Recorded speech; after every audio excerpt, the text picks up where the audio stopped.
Electoral bond को रद्द करने के सुप्रीम कोर्ट के फैसले court has struck down electoral bonds. It has declared them unconstitutional. Thus, the electoral bond scheme 2018 will have to be struck down as unconstitutional. The deletion of the नमस्कार, मैं हूं राज हेम्ब्रम. सामाजिक कायना में आपका स्वागत है. एक ऐसा जजमेंट जो एक इलेक्शन से ठीक पहले कॉरपोरेट और पॉलिटिकल नेक्सस को एक्सपोज कर सकता है. एक ऐसा जजमेंट जिसको हो सकता है सरकार ना माने, जिस पर इलेक्शन कमीशन अमल ना करे. वो क्यों, उस पर अभी आते हैं. लेकिन पहले 2017 में देश पर ठूसा गया था इलेक्टोरल बॉन्ड्स, वो भी बैकडोर एंट्री से. फाइनेंस एक्ट में अमेंडमेंट करके इलेक्टोरल बॉन्ड को मनी बिल बनाकर संसद में लाया गया, जिससे राज्यसभा को बाईपास कर दिया जाए. सरकार ने कहा कि हम कुछ कर रहे हैं तो कुछ सोचकर ही कर रहे होंगे, लेकिन ये नहीं बताया कि देश के लिए सोच रहे हैं या अपनी खुद के लिए. सरकार का लॉजिक था कि कैश को, ये जो बोरियों में कैश आता है इलेक्टोरल पर्पस के लिए, उसको रोकना होगा. इलेक्शन फंडिंग को डिजिटल बनाना होगा, बैंकिंग चैनल का इस्तेमाल करना होगा, ट्रांसपेरेंसी लाना होगा, और साथ ही साथ क्यों ना हम डोनर को गुमनाम बना दें, ताकि उससे कोई पार्टी, कोई पॉलिटिशियन परेशान ना करे कि तुमने इस पार्टी या उस पार्टी को इतना पैसा क्यों दिया. तुम्हारा लॉजिक चाहिए कि तुमने उसको क्यों दिया और हमको क्यों नहीं दिया. अब आप तो जानते ही हैं कि फ्रीडम ऑफ चॉइस और प्राइवेसी के मामले में ये सरकार कितनी सीरियस है. एनीवेज, एसोसिएशन पर डेमोक्रेटिक रिफॉर्म्स एडीआर, सीपीआईएम और Congress leader J are Thakur ने सुप्रीम कोर्ट में गुहार लगाई थी. उनमें पॉइंट नंबर 1 कि कौन सी पॉलिटिकल पार्टी ने कहां से कितने पैसे लिए, ये वोटर को जानने का अधिकार है, उसको हक बनता है. पॉइंट नंबर 2 कि इलेक्टोरल बॉन्ड इलेक्शन डेमोक्रेसी दोनों में ही ट्रांसपेरेंसी को लाता नहीं, मारता है. इलेक्शन जीतने के बाद जीतने वाली पार्टी जानती है कि किसने कितना पैसा दिया, तो बदले में उनका क्या कॉन्ट्रैक्ट मिल रहा है, कौन सी फंडिंग दी जा रही है, कौन से कॉर्पोरेट बेनिफिट्स कर रहे हैं, ये हमें तो मालूम ही नहीं चलता है.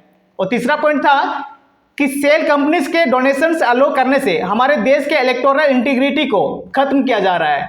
मतलब अगर चाइना की एक कंपनी सेल कंपनी के द्वारा बड़े बड़े पार्टीज को डोनेशन इंडिया में दे सकती है, और फिर चाइना कोई भी एक्शन ले, हम कुछ नहीं करेंगे, वो हमारे देश में घुसा है, हमारा जमीन लेगी, और हम चाइना से इंपोर्ट और ज़्यादा करते रहेंगे. क्लियर नहीं हुआ ना.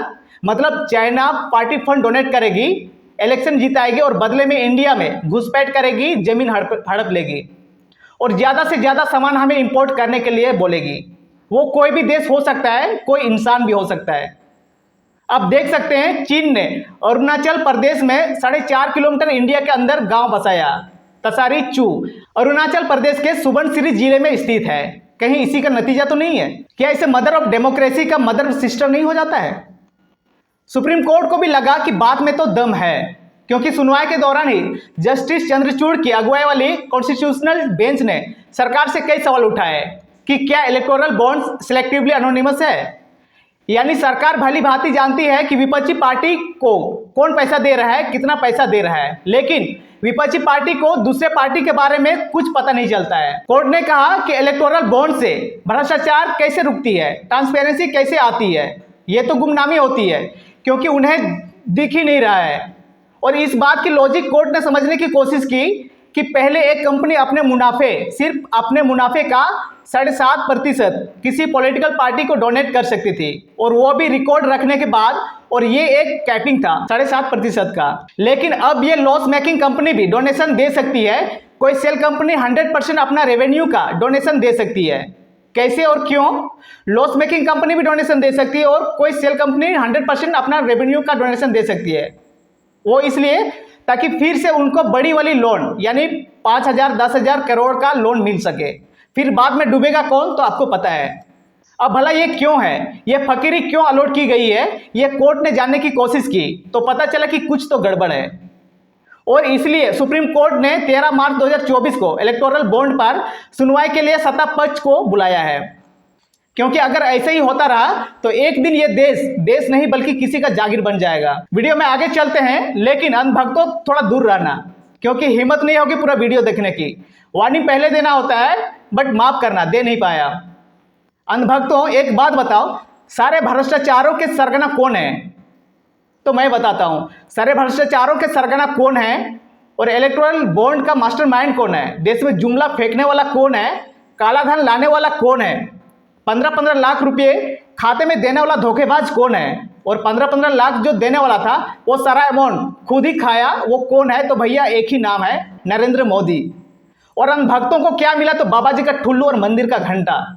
अभी तो रुको, स्विस बैंक में काला धन कितना था? 20,700 करोड़, और अब बढ़कर 39,468 करोड़ हुआ है। अंधभक्तों को इस बार 15-15 लाख नहीं बल्कि 25-25 लाख मिलेंगे, क्योंकि देश अमृतकाल में है ना। अभी देश में बीजेपी पार्टी का क्या हाल है? तो जो बीजेपी कांग्रेस को गाली देती थी वो आज कांग्रेस के नेताओं को बीजेपी में शामिल करवा रही है। इसका मतलब क्या है? भैया नेता का कोई जात धर्म नहीं होता है और आपको मूर्ख बनाने के सिवाय कुछ नहीं करता है। असली भाजपाइयों को पार्टी में दरी बिछाने के लिए रखा गया है, क्योंकि सारे अंधभक्त हैं। भारत को कांग्रेस मुक्त करने के चक्कर में बीजेपी अब कांग्रेस युक्त हो गई है। अंधभक्तों को पता ही नहीं है, 60 साल इन्हीं कांग्रेस नेताओं ने देश प्रदेश चलाया है।